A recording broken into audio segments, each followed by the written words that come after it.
You're paying tonight. You're the successful one, my mom said as the waiter dropped the $1,950 bill on the table. My sister's husband whispered something that made me angry. Okay, so here's a fun little fact about me. The moment I started earning good money, I stopped being a daughter and became a credit card. Isn't that lovely? Isn't that just the warmest family story you've ever heard? Stick around because it gets so much better. My name is Jolene. I'm 34, I live in Charlotte, North Carolina, and I work as a senior procurement manager for a logistics company. Sounds boring, right? It's actually not, but that's not the point. The point is I make good money now. The kind of money that makes your family look at you differently. And not in the proud way. In the, oh good she can cover this way. But nobody in my family remembers how I got here. Nobody remembers me sorting shipping labels in a warehouse for $11 an hour. Nobody remembers me eating ramen 5 nights a week or taking night classes while working 2 jobs. And they definitely don't remember the 6 weeks I slept in my car in 2016 because I couldn't make rent. That Jolene doesn't exist to them. The only Jolene they know is the one with the good paycheck and the open wallet. And the worst part? I let it happen. For years. But I'll get to that. My dad, Russell, is 61. Retired from a paper mill a few years back. He's not a bad man, I want to be clear about that. He's just from a generation where if you do well you provide for everyone else. And if you complain, you're ungrateful. Simple as that. My sister Priscilla is 37. She married a guy named Douglas, and listen, how do I put this nicely? Douglas is the kind of man who always has opinions about money but never has any of his own. He's been between projects for about a decade. But somehow he drives a truck too big for his driveway and always orders the most expensive thing on the menu. You know the type? Please tell me you know the type. They have 2 kids, Harper 8 and Wyatt 5. I love those kids to death, and honestly that's part of how this whole mess got so tangled. Every time I wanted to say no to Priscilla and Douglas I'd think about those kids. And my family knew that. My mom passed when I was 22. I'm not going to dwell on it because I still can't talk about her long without falling apart. But when she was alive there was balance. She was the referee. After she died, my dad checked out emotionally, and by the time he came back around the family dynamics had already shifted. Priscilla became the squeaky wheel. I became the oil. It started small. Priscilla needed help with an electric bill. A couple $100. Then Douglas's truck needed repairs. Then Harper needed braces. Then rent. Then Christmas gifts because they couldn't afford presents for the kids. And what was I supposed to do? Let my niece and nephew wake up Christmas morning to nothing? What would you have done? Honestly? But here's what nobody tells you about being the generous one. Once you start, people stop seeing it as generosity. They see it as your job. And the thank yous get shorter. Then they just stop. By the time we get to the dinner I'm about to tell you about, I had given my family roughly $47,000 over 5 years. I know because I went through my bank statements one night. $47,000. That's a down payment on a house. Gone. And I wasn't even in great shape myself. I'd had some medical bills that year, my car needed work, and I was still trying to recover from a $3,000 loan to Priscilla and Douglas that spring. Spoiler, they never paid it back. Bigger spoiler, I never expected them to, and isn't that the saddest part? So, the dinner. My dad calls me midweek and says let's do a family dinner Saturday somewhere nice. And I thought okay, that sounds lovely. I missed them. Because that's the cruel joke about family. The people who hurt you most are still the people you want to sit across from. Dad picked a steakhouse downtown called Monarch. If you know Charlotte and you know Monarch, you already know where this is going. White tablecloths, $40 steaks, wine list that reads like a mortgage. I checked the menu online and figured okay, I'll order something reasonable, it'll be fine. What I didn't know was that Dad also invited my Uncle Keith, his wife Aunt Luann, my cousin Brantley, and Brantley's girlfriend Tiffany, with an I, who I'd never met and who ordered a cocktail before she even sat down. So suddenly this wasn't a small family dinner. This was a party of 9 at the most expensive restaurant in Uptown. Nobody told me. I walked in expecting 5 adults and 2 kids. Instead there's a long table near the back, everyone already drinking and laughing, and my dad stands up, spreads his arms and goes, there she is. The career woman. Not, there's my daughter. Not, there's Jolene. The career woman. Like that's my whole identity now. And I smiled. Because what else do you do? Then I watched. Literally watched in real time, as everyone ordered like they were spending someone else's money. Because they were. Douglas got the $46 ribeye plus lobster mac. Priscilla ordered a $65 seafood tower for the table without looking at me. Uncle Keith got a $120 bottle of wine. Tiffany with an I got the Chilean sea base. Dad got surf and turf. I ordered a Caesar salad and water. Are you already guessing what happened next? I bet you are. The dinner was actually nice, which makes it sting worse. Harper showed me a drawing from school. Wyatt told me a joke that made no sense but was adorable. Dad told old stories. For 2 hours I remembered why I loved these people. Then the check came. The waiter set that little black folder in the center of the table and for 3 seconds nobody moved. You know that moment? Where everyone suddenly becomes very interested in their napkin. Yeah. That. Then my dad picked up the check, looked at it and slid it directly across the table to me. And he said loud enough for everyone to hear, "You're paying tonight, you're the successful one." Ann Douglas, who still owed me $3,000, who just ate $46 of ribeye plus lobster, leaned over with this grin and whispered, "Guess we brought the family wallet." The whole table laughed. Every single one of them. My dad, my sister, my uncle, my aunt. Even Tiffany with an eye who I'd known for 90 minutes. Something broke in me. Right there in that restaurant. I felt my face get hot, my hands shaking under the table. I looked at that check, $1,950 before tip. And I thought about every late night, every sacrifice, every dollar I'd sent to people who never once asked how I was doing. I picked up the check. Looked at it for about 5 seconds. Put it back in the center of the table and said calmly and clearly, "I'm not paying for this. Not tonight. Not anymore." Dead silence. My dad's smile froze. Priscilla looked at Douglas. Douglas looked at his plate. Uncle Keith suddenly got real interested in his empty wine glass. "Do you think I did the right thing?" Because in that moment I wasn't even sure. All I knew was I couldn't do it one more time. And what happened after that, what my father said to me in the parking lot, that changed everything between us. I'm talking a full family earthquake. And the aftershocks lasted months. I'll tell you exactly what happened. Because it only got wilder from there. So where was I? Right. Me sitting in Monarch Steakhouse, heart pounding out of my chest, a nearly $2,000 check sitting in the middle of the table, and my entire family staring at me like I just flipped the table over. Nobody said a word for what felt like an hour. It was probably 10 seconds, but honestly it could have been 10 years. And then my dad did what my dad always does when he's embarrassed in public. He laughed. But not a real laugh. That tight, awkward laugh people do when they're trying to make something seem like a joke so they don't have to deal with it. He goes, "Come on, Jolene. Don't be dramatic." Dramatic. That word. You know what's funny? When you spend 5 years quietly handing over money and never complaining, nobody calls you anything. But the one single time you say no, you're dramatic. I didn't yell. I didn't make a scene.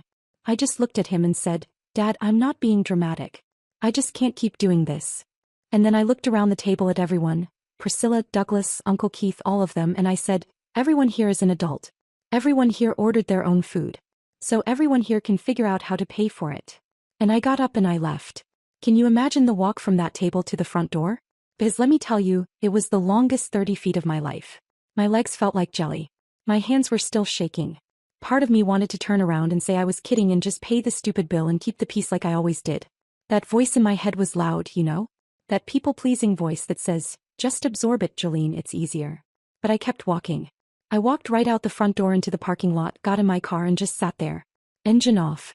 Hands on the steering wheel. Staring at nothing. And then I cried. Not the pretty kind. The ugly, gasping, mascara everywhere kind. Because standing up for yourself doesn't feel powerful in the moment. Feels terrifying.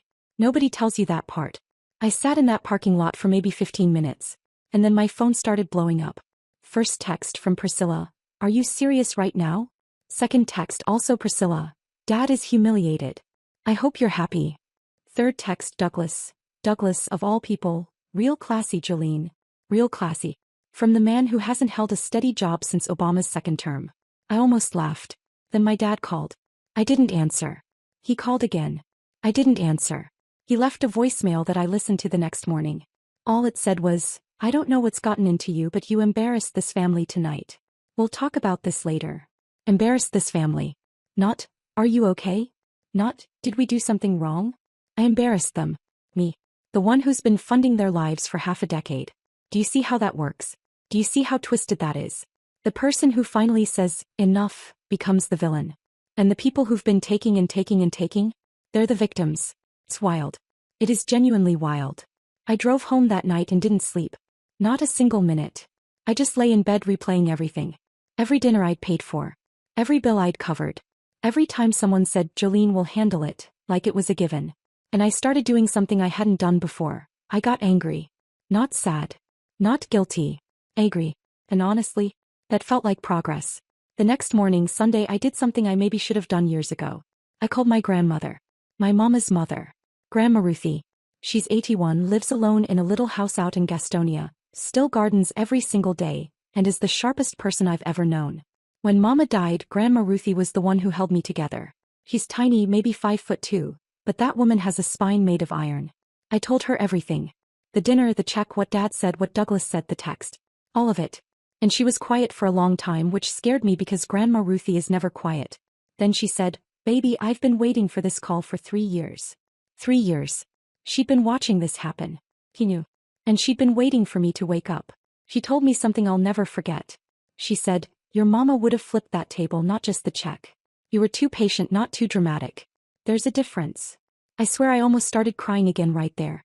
She asked me what I wanted to do next, and I told her honestly, I didn't know. I didn't want to lose my family. But I couldn't go back to being the wallet.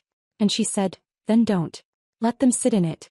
Let them feel what it's like when the well runs dry.' So that's exactly what I did. The next week I didn't call anyone. Didn't text. Nothing. You want to know how many of them reached out to me during that week? Go ahead, guess. Oh wait. 0. Not 1. Actually wait, that's not true. Priscilla texted me on Thursday. You know what it said? 'Hey, Wyatt's got a field trip next week and they need $40 for the bus fee. Can you Venmo me?' I'm not making this up.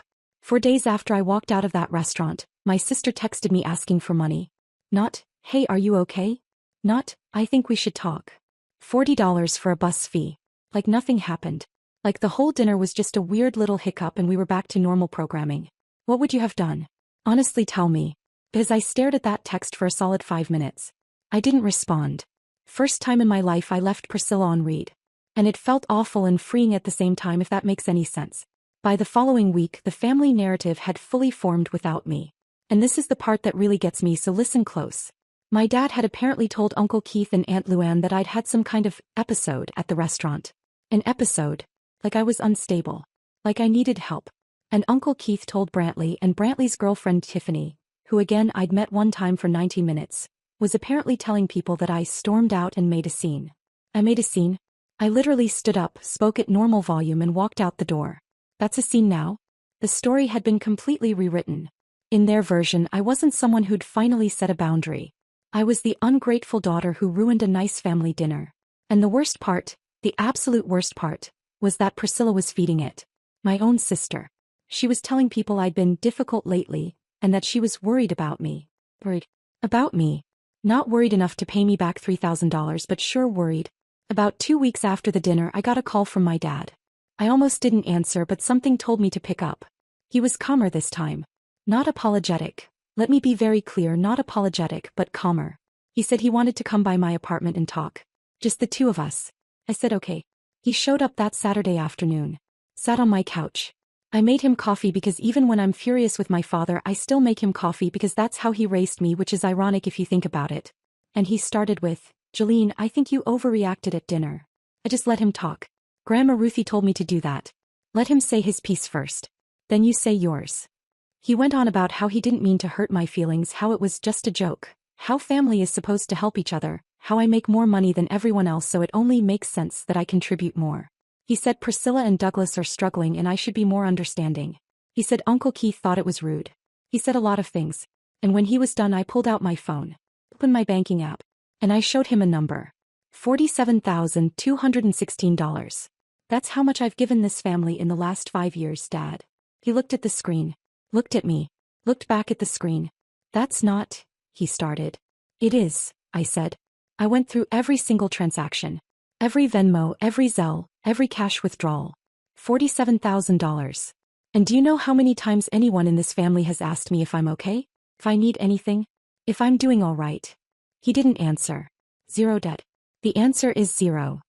He sat there for a long time. And I could see it on his face. He wanted to argue. He wanted to say I was exaggerating or being dramatic again. But the number was right there on the screen. Numbers don't lie. Numbers don't have an attitude. Numbers just sit there and tell the truth. He left about 20 minutes later. Didn't say much. Just, "I hear you, and let me think about this." Which, coming from Russell, was actually a lot. My father is not a man who says, "Let me think about this." He's a man who tells you how it is and expects you to fall in line. Something shifted that day.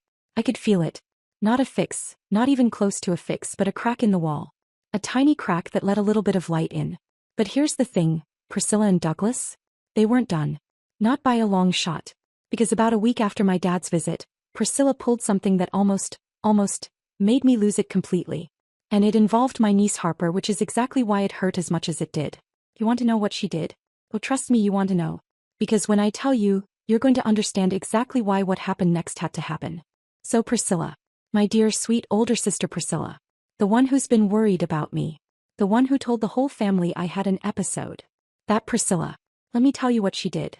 About a week and a half after my dad came to my apartment, I got a FaceTime call from Harper. My 8-year-old niece.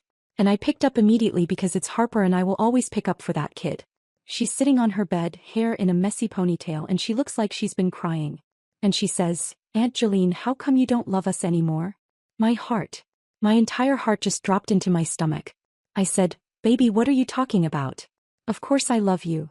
And she goes, "Mama said you don't want to be part of our family anymore. She said you're mad at us and that's why you won't help with my dance class." Dance class. Priscilla had signed Harper up for dance classes that she couldn't afford and then told her 8-year-old daughter that the reason she couldn't go was because Aunt Jolene didn't love them anymore. Are you hearing this? She used her child. She used that little girl as a weapon against me. And I swear to you, in that moment I understood rage in a way I never had before. Not the hot, explosive kind. The cold kind. The quiet kind that sits in your chest and doesn't move. I spent 20 minutes on FaceTime with Harper telling her I loved her, that none of this was about her, that sometimes grown-ups have disagreements but it doesn't mean anyone stops loving anyone. And Harper seemed okay by the end. She showed me her stuffed animals and told me about a boy in her class named Micah who ate a crayon. Kids bounce back fast. But I didn't bounce back. Not from that. I called Priscilla the second I hung up with Harper. She didn't answer. Of course she didn't. So I texted her. I said, "What you told Harper is disgusting and you know it. Don't ever use your daughter to guilt me into giving you money. Ever." She responded 2 hours later. You know what she said? "Maybe if you acted like family, I wouldn't have to explain your behavior to my kids." I screenshot that text. Saved it. Because I knew I might need it later. And guess what I did? Now here's where Grandma Ruthie comes back in. Because I called her that night, shaking, furious, barely able to get the words out. And Grandma Ruthie, bless this woman, she didn't just comfort me. She got strategic. She said, "Jolene, your sister did that because the money stopped and she's panicking. People do ugly things when they lose something they feel entitled to. But here's what you're going to do. You're going to stop reacting and start planning. You hear me?" I said, "Planning what?" She said, "Thanksgiving is in 6 weeks. Your father hosts every year. Everyone will be there. That's your moment." I didn't totally understand what she meant yet. But I trusted her. Grandma Ruthie has never steered me wrong. So I said okay. For the next 6 weeks I went quiet. Completely quiet. I didn't reach out to my dad. Didn't call Priscilla. Didn't text Douglas. I focused on work. I started therapy. Yeah, I finally did that, should have done it years ago, and I started rebuilding my savings. Do you know how much money you save when you stop funding other people's lives? A lot. A whole lot. It was almost embarrassing how fast my bank account grew. But during those 6 weeks something interesting happened. My dad started calling me. Not a lot. Once a week maybe. Short calls. He'd ask how work was going. Tell me about something he saw on TV. Small talk mostly. But he was calling. He hadn't done that in years. Usually I was the one who called him. Usually I was the one who initiated everything. And one night about 3 weeks before Thanksgiving he said something that caught me off guard. He said, "Jolene, I've been thinking about that number you showed me." I waited. I didn't realize it was that much. I really didn't. That's all he said. But from my dad. That was enormous. That was practically a Hallmark movie moment by Russell standards. Now Priscilla. During those same 6 weeks. Not a single call. Not one. But I heard through Grandma Ruthie that things weren't great at her house. Douglas had lost another freelance gig. They were behind on their car payment. And Priscilla was apparently telling people that I was punishing her. Punishing. Not paying someone else's bills isn't punishment. It's just not paying someone else's bills. But in her mind, me keeping my own money was an act of cruelty. Can you even wrap your head around that logic? Because I've tried and I still can't. So Thanksgiving comes. My dad's house. He lives in this 3-bedroom ranch out in Mint Hill. Same house I grew up in, same house where my mama used to make sweet potato pie every November. Walking through that front door was hard. It always is. Her photos are still on the wall in the hallway. Her apron still hangs in the kitchen. My dad never moved any of it. Everyone was there. Dad, Priscilla, Douglas, the kids, Uncle Keith, Aunt Luann, Brantley. No Tiffany with an I this time, apparently they broke up, shocking absolutely no one, and Grandma Ruthie. who drove herself 45 minutes from Gastonia because, and I quote, "I wouldn't miss this for anything." The first hour was tense. Priscilla barely looked at me. Douglas avoided me entirely. My dad was trying to act normal but kept hovering, like he wanted to say something but couldn't find the words. The kids were the only ones acting like actual human beings. Harper ran up and hugged me the second I walked in. Wyatt showed me a turkey he'd made out of construction paper at school. Kids, man. They don't carry grudges. We could all learn something from that. Dinner was at 4. We all sat down at the table. My mama's table, the big oak one she found at an estate sale in 2008. And my dad said grace, which he only does on Thanksgiving and Christmas. And then we started eating. And for a little while it almost felt normal. Almost. Then about halfway through dinner, Uncle Keith, who apparently cannot read a room to save his life, said, "So Jolene, you still being stingy or what?" And he laughed like it was the funniest thing in the world. Nobody else laughed. Not even Douglas. Which tells you something. And before I could respond, my dad spoke up. My dad. Russell. The man who slid a $2,000 check across the table to me 2 months earlier. He said, "Keith, that's enough." Just that. Quiet. Firm. "Keith, that's enough." Uncle Keith looked stunned. Aunt Luann suddenly got very interested in her cranberry sauce. And I looked at my dad and he looked at me and there was something in his eyes I hadn't seen in a long time. I think it was shame. Not the performative kind. The real kind. The kind that means something actually landed. After dinner, when the kids were in the living room watching a movie and most of the adults were cleaning up, Grandma Ruthie made her move. She asked everyone to sit back down at the table. She said she had something to say. Now when Grandma Ruthie asks you to sit down, you sit down. I don't care who you are. This woman raised 4 kids on a factory worker's salary, buried a husband and a daughter, and still gets up every morning to tend her garden. You sit down and you listen. She looked around the table and she said, "I've been watching this family fall apart for 2 years and I'm too old to watch it any longer. So we're going to talk. Right now." Then she looked at me and said, "Jolene, tell them what you told me." So I did. Everything. I told them about the $47,000. I told them about the bank statements. I told them about every time I said yes when I wanted to say no. I told them about the car I slept in. I told them about the medical bills I'd been dealing with alone. I told them about Harper's FaceTime call and what Priscilla had told her. Priscilla's face went white when I brought that up. Because she knew, that was the one thing she couldn't justify. And then Grandma Ruthie said something to Priscilla that I will carry with me forever. She said, "Priscilla Ann, your mother would be heartbroken. Not because you needed help. Because you forgot to say thank you." Priscilla started crying. Not the manipulative kind she's good at. Real tears. The ugly kind. The kind I cried alone in that parking lot outside Monarch 2 months earlier. And Douglas, and this genuinely surprised me, Douglas spoke up. He said, "I know I owe you, Jolene. I've known for a while. I just didn't know how to say it." Was it enough? Well, was it a start? Yeah, it was a start. My dad was the last one to speak. He sat at the head of that table in the same chair he sat in my whole life and he said, "I failed you, Jolene. I put a weight on you that wasn't yours to carry. And I told myself it was okay because you could handle it. But that wasn't fair. Your mama would have told me that. She probably did tell me that and I just wasn't listening. Do you know how long I waited to hear that? Do you have any idea what it's like to wait years, for your father to see you as a person and not a provider?" I cried. Of course I cried. Everyone cried. Even Uncle Keith, who I'm pretty sure was crying mostly because Grandma Ruthie terrifies him, but still. That Thanksgiving didn't fix everything overnight. I want to be honest with you about that. Priscilla and I didn't hug it out and become best friends. Douglas didn't magically pay me back $3,000 the next morning. Uncle Keith is still kind of clueless. Some things take time. But here's what did change. My dad started calling me every Sunday. Not to ask for anything. Just to talk. He told me stories about my mom I'd never heard. He asked me about my job, actually asked and actually listened. He told me he was proud of me. Not because of my salary. Because of who I am. Priscilla came to my apartment about 2 weeks after Thanksgiving. She sat on my couch, same spot Dad had sat in, and she said, "I'm sorry about Harper. That was wrong. I knew it was wrong when I did it and I did it anyway and I'm sorry." And then she said something that surprised me. She said, "I've been jealous of you for a long time, Jolene. Not just the money. Everything. You figured your life out and I didn't, and instead of dealing with that I just took from you. And I told myself you owed it to me because you're my sister. But you didn't owe me anything. I won't pretend that erased 5 years of resentment. But it opened a door. A real door, not a fake one. Douglas got a steady job in January. Warehouse supervisor, nothing glamorous but consistent. He started paying me back $50 a month. Is it going to take 5 years to pay off $3,000? Yeah. But he's doing it. Every month. Without me asking. Me. I kept going to therapy. I kept saving. I set boundaries and I kept them. And for the first time in years when my phone rings and it's family, I don't feel a knot in my stomach. Last month my dad invited me to dinner. Just the two of us. A little barbecue place near his house, nothing fancy. And when the check came he picked it up before I could even reach for it. He looked at me with this little half smile and said, "I got this one, career woman." And I laughed. A real one this time. Look, I'm not going to sit here and tell you my family is perfect now. We're not. We're loud and messy and we still get on each other's nerves. Priscilla still borrows my clothes without asking. Douglas still talks too much about his truck. Uncle Keith still can't read a room. But we're trying. All of us.